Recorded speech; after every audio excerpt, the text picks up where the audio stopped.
Tiesų, aš Lietuvoje niekada negyvenus name, todėl sunku palyginti. Anglijoje, kadangi labiau priimta gyventi name ir visi rajonai, mikrorajonai, jie yra tiesiog nuosavi namai, didžioji dalis žmonių čia gyvena būtent name. Nors aš čia turiu patirties ir bute, ir name. Ir šiandien noriu tiesiog pasidalinti dalykais, kurie man labai patinka angliškose namuose. Visiems, hi, aš esu Viktorija ir welcome back į mano kanalą, čia mes leidžiam laiką su Talku. Taigi, pirmas dalykas, kuris man labai patinka angliškose namuose, tai yra autonominis šildymas.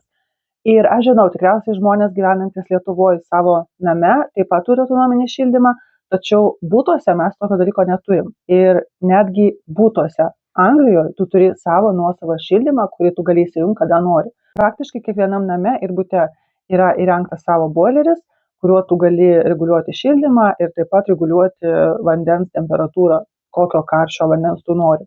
Tai yra be galo patogus dalykas, nes tu nesi priverstas laukti, kol įsijungs šildymas, tu gali jungti šildymą kada nori, jeigu tau jau šalta, tu gali jungti šildymą. Lygiai taip pat kaip ir jeigu tau per karšta, tu gali tiesiog šildymo nesijungti, arba turi galimybę tiesiog reguliuoti šildymą kiekvienam kambarį.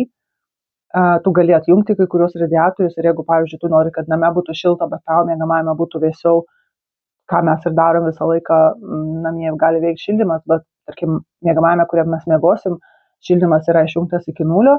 Tokia pat situacija buvo bute, tarkim, mes kurį laiką nuomojome savo butą ir lygiai taip pat buvo savo boileris ir mes galėjom jungti šildymą, kada mes norim, kas yra labai patogu, nes kartais būna žiemą visiškai nešalta ir tau nereikia to šildymo, o būna vasara, kad tikrai lietinga kokią savaitę ir nemalonu ir drėgna ir šalta ir norisi truputį tos šilumos ir jaukumo namie, tu gali vakare, kad ir pusvalandžiu įsijungti šildymą, nes čia yra viskas, taip sakant, up to you.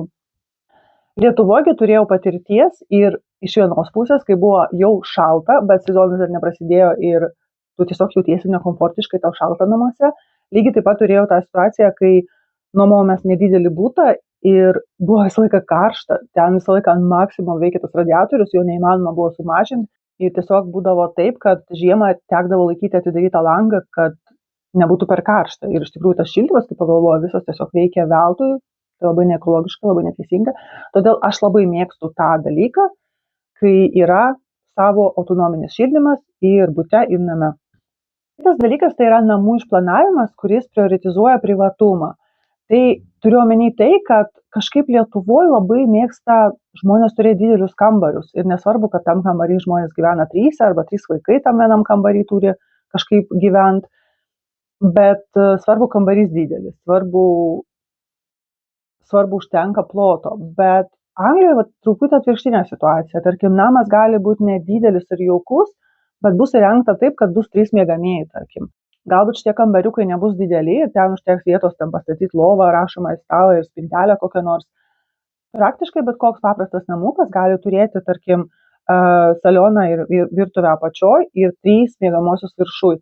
Aš turiu omeny būtent atskirus kambarius, kiekvieną su savo durim, su savo atskiru įėjimu, savo atskiru langu. Tai bus visiškai atskiri kambariai, kas yra labai faina. Nes jeigu yra šeima su vaikais, arba, tarkim, kažkoks vyresnis žmogus gyvena su šeima, močiutė ar dar kažkas, kiekvienas gali turėti savo atskirą kambarį ir jaustis patogiai, kad tiesiog, man atrodo, aš labiau vertinu tą privatumą ir turėjimą daugiau miegamųjų. Tegul tie kambariai bus nedideli, bet kiekvienas su savo atskirom durim ir su savo kažkokią atskirą vietą. Ir čia neskaitant dar apačioj kambario, saliono ir virtuvės. Dar vienas dalykas angliškose namuose tai yra langas vonioj. Langas vonioj tai yra nerealiai patogus išradimas. Tikriausiai vėlgi privačiuose namuose ir Lietuvoje yra toks dalykas, bet vėlgi būtuose aš su tokiu dalyku niekada nesusidūriau ir pirmą kartą pamačiau langą vonioj, važiavus į Angliją. Tai yra labai patogu dėl kelių priežasčių. Visų pirma, tu visą laiką gali išvėdinti normaliai savo vonios kambarį. Aš turiu omeny po vonios, po to, kai, tarkim, išplovi viską su chlorke, gali tiesiog atidaryti langą ir palikti tai viską vėdintis ir ten bus labai faina ir gaivu. Po kiekvieno karto, kai nusiprausi, tiesiog gali atidaryti langą ir išsivėdinti. Langas dažniausiai, aišku, padarytas matinis, iš lauko pusės tavęs niekas nemato ir jis dažniausiai neatsidaro visas, o atsidaro tik tai kokia nors viršutinė dalis, bet tai yra žiauriai patogus dalykas ir dar dienos metu tau niekada nereikia jungti šviesos vonioj. Tarkim, kiekvieną kartą, kai tu eini į dušą arba į tualetą, tau tiesiog nereikia jungti šviesos dėl to, kad šviesų yra kaip bet kokiam kitam kambarį. Ir dar truputį apie langus, tai yra tai, kad virtuvė dažniausiai yra taip išplanuota, kad kriauklė bus prie lango. Vėlgi, čia yra toks dalykas, kurio aš niekada nemačius Lietuvoje, bet praktiškai bet kokiam name, kur aš buvau Anglijoje, kriauklė visą laiką bus prie lango. Tai yra tokia keista maža smulkmena, bet kai susimastai, kad tu plauni indus, tu keletą kartų per dieną, ne? Ir tu turi ne į sieną žiūrėti, plauni ir žiūri, galvoji, o vėjota, arba ten lyja, arba o žiūrėk, jau gėlės pradėjo dygti, arba kaimynų katinas į kiemą įbėgo ir kažkaip, nežinau, kažkaip maloniau, aš nemėgstu plauti indų anyway, bet tiesiog kai pagalvoji, kad tu gali plaudamas indus žiūrėti pro langą, matyti ten žolytę, gėlytės, kažkaip visas tas indų plovimo experiences tampa malonesnis. Kitas dalykas tai yra, aišku, vietos užtektinumas prie savo namo. Aš žinau, kad ir Lietuvoje žmonės gyvena savo privačiuose namuose ir tikriausiai ten turi ir garažą, ir drivą, kur pastatyti mašiną. Bet aš turiu omeny, kad Anglijoje tiesiog turbūt yra kitaip. Kas iš Vilniaus gali įsivaizduoti, taip, tarkim, yra centras ir paskui tu važiuoji savo tos rajonus, ne? Nežinau, Žirmūnai, Antakalnis, ten dar kažkokie rajonai. Ir ten didžioji dalis yra tiesiog daugiaaukščiai, ten būtai. Anglijoje yra panaši situacija, tarkim, aš gyvenu didelę miestą, pagal dydį galbūt panašus kaip Vilnius. Ir yra centras ir iš centro tu važiuoji, tarkim, į skirtingus rajonus, bet kiekvienam rajone vos porą daugiaaukščių, daugiabučių. Praktiškai visi yra tiesiog nuosavi namai, nors tai yra toks pat rajonas gyvenamasis, kur žmonės gyvena. Tai nėra kažkoks tai užmiestis ar kažkoks privatus sektorius, tai yra tiesiog namai. Žmonės tiesiog gyvena ne daugiabučiuose, o namuose su dažniausiai kiemelis kažkoks yra, kai kurie žmonės neturi kiemo, bet tai yra tiesiog labai patogus dalykas, kad tau visą laiką yra kur pastatyti mašiną. Tau nereikia sukti galvos, kur ten rasti vietą, tu tiesiog turi, kaip yra kelias prie tavo namo ir ten, nieks nestatys mašinos, nes tai yra prie tavo namo ir tu visą laiką tiesiog statysi. Kas yra šiais laikais, tarkim, kai atvažiuoju į Vilnių, kiekvieną kartą matau, kaip problematiška tai yra, kiemai yra žiauriai apkrauti.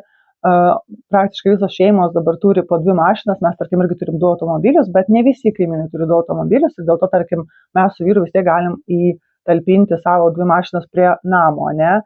Nors, tarkim, mes turim drivą, bet mes to drivą praktiškai niekada nesinaudojam ir paliekam ten mašiną tik tai, jeigu išvažiuojam kažkur atostogų ir viena iš mašinų lieka prie namų, mes tiesiog ją galim palikti kieme. Tai va, bet visais kitais atvejais tiesiog tu visą laiką gali pastatyti mašiną prie savo namo ir dažniausiai vis dėlto tokios problemos nekyla, kai tu atvažiuoji pas save namie, kur pas save kieme pastatyti mašiną. Dar, aišku, patogus dalykas, jeigu turit kiemą, visą laiką galima pastatyti kažkokį shed, aš nežinau kaip shed lietuviškai. Mažas kažkoks sandėliukas, kuriam galima laikyti, tarkim, dviračius arba kažkokią įrangą arba žoliapjovę. Čia tiesiog vienas iš tokių patogumų, kai aplink savo namą yra truputį vietos laikyti kažkokius tokius dalykus, net jeigu tu neturi garažą, tu tiesiog gali pastatyti čia. Ir dar vienas dalykas, kuris man labai patinka, tai yra savo nuosavos šiukšliadėžės. Jeigu tu esi atsakingas šiukšlių rūšiuotojas kaip aš, tai labai vertinu aš tą faktą, kad pas mane yra savo šiukšliadėžės, kiekviena skirta savo skiriam dalykui. Tiesiog aš pakankamai atsakingai tai žiūriu, man patinka, kai aš žinau, kad, tarkim, yra tam tikros dienos, kada atvažiuoju išsivesti šiukšlės, yra juodas, žalias bynas, yra rūdas, yra stiklas atskirai, stiklą tai iš vis reikia patiems išsivežti, nes kiekvienoje savivaldybėje ten savo žodžių situacija su šiukšlių išvežimu. Tos dienos, kada šiukšlės išveža praktiškai nesikeičia, tu žinai, kada tavo rajone yra diena, kada atvažiuoja pasiimti konteinerių. Dažniausiai jie keičiasi kas 2 savaitę, vieną savaitę išveža žalią šiukšliadėžę, kitą savaitę juodą ir kartais kaip tu nesitikras, kuri savaitė yra ši, nes tarkim pamiršai, kuriuos bynus buvo išstūmęs praeitą savaitę, tai tiesiog visą laiką laukia, kada kaimynai pradeda ištraukti savo bynus, pasižiūri kokios spalvos ir tada atsimeni, kokios spalvos reikia išstumti ir tau. Čia tokia smulkmena, bet man tiesiog patinka, kad, tarkim, aš nežinau, ar visi žmonės rūšiuoja šiukšlės ar ne, bet tiesiog aš žinau, kad aš rūšiuoju ir aš atsakinga už savo tos konteinerius, aš atsakinga juos išstumti ir aš atsakinga, kad pas mane vienam būtų tik plastikas ir popierius, o kitam būtų visokios kitokios atliekos. Taigi, tokie keisti dalykai man patinka angliškose namuose. Jeigu jūs gyvenę Anglijoje arba buvę Anglijoje ir yra dalykų, kurie jums patiko, taip pat galite dalintis jais komentaruose. Užprenumeruokit šį kanalą ir nepamirškit spausti patinka, tai yra nemokama ir jums nesunku ir man malonu. Taip pat galite pažiūrėti kitus video šitam kanale. Ačiū už dėmesį ir visiems bye!